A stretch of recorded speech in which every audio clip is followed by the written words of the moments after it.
உங்களுடைய கனவு திட்டம் நீங்கள் ரொம்ப நாளாக ட்ரை பண்ணி இதை கொண்டு வந்திருக்கேன் தொகுதிக்கு அல்லது தமிழ்நாட்டுக்கு இது செஞ்சுருக்கேன் அப்படின்னா அது என்னவா இருக்கு மேடம்? எத்தனையோ திட்டங்கள் உண்டு நம்முடைய துறையில், எல்லாமே முத்தாய்ப்பான திட்டங்கள் தான். உங்கள் துறையில் கூட மகளிர் உரிமைத்துறை அப்படின்னு வச்சது இதை முதல் முறையாக கேட்குற மாதிரி இருக்குது இந்த ஆட்சி காலத்தில்.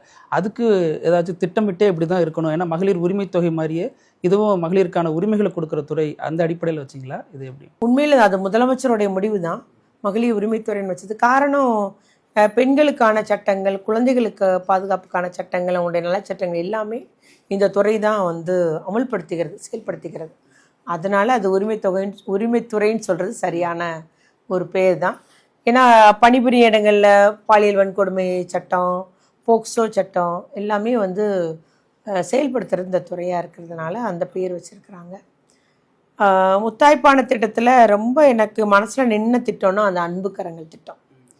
அன்பு கரங்கள் பயனாளிகளை சந்திக்கும் போது தான் அவங்களுடைய கஷ்டம், இந்த 2000 ரூபாய்னால அவங்களுடைய மனசில் அந்த பெண்கள், அந்த பாதுகாவலராக இருக்காங்களே, தாத்தா பாட்டி அத்தை சித்தி யாரோ இருக்காங்க, அவங்களுடைய அந்த நெகிழ்ச்சியான இந்த திட்டத்தை பற்றிலாம் சொல்லும்போது எனக்கெல்லாம் ரொம்ப ஒரு சந்தோஷம்னு சொல்லலாம். இல்லைன்னா சரி, ஒரு பெரிய திட்டத்தை நம்ம முதலமைச்சர் நம்ம துறையிலேருந்து செயல்படுத்துகிறான்ற அந்த எண்ணமாக இருக்கலாம்.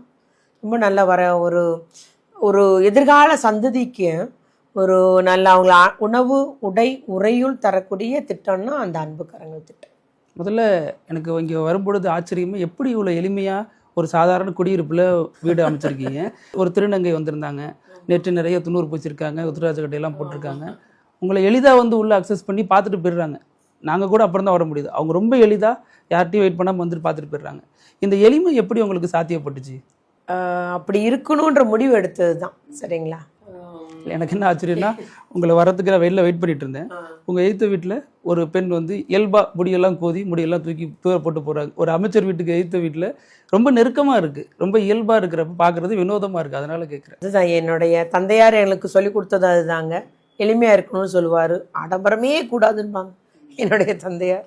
அதுக்கப்புறம் மக்களோடு இருக்கணும் இல்லையா? நம்ம கொஞ்சம் ஒரு மாதிரி பாஷாக போயிட்டோன்னா அந்த டிஸ்டன்ஸு கூடிரும், தூரம் கூடிரும். அதனால் அவர்கள் ஒருவளாக இருக்கிறது தான் நல்லது. அப்புறம் எந்த நேரம் நம்ம எம்எல்ஏவாக இருக்கிறோம், இல்லை அமைச்சராக இருக்கிறோம், இல்லை ரெண்டுமே இல்லாமல் இருக்கோம், எப்போனாலும் இதே நிலைமை இருக்கணும் அப்படின்றதுலாம் நமக்கு நாமே வகுத்து கொண்ட ஒரு இதுன்னு சொல்லலாம். நமக்கு நாமே திட்டம் மாதிரி இது எனக்கு நானே கையில் கொண்டுள்ள ஒரு கொள்கைகள்னு சொல்லிக்கலாம், கை கொண்டுள்ள கொள்கைகள்.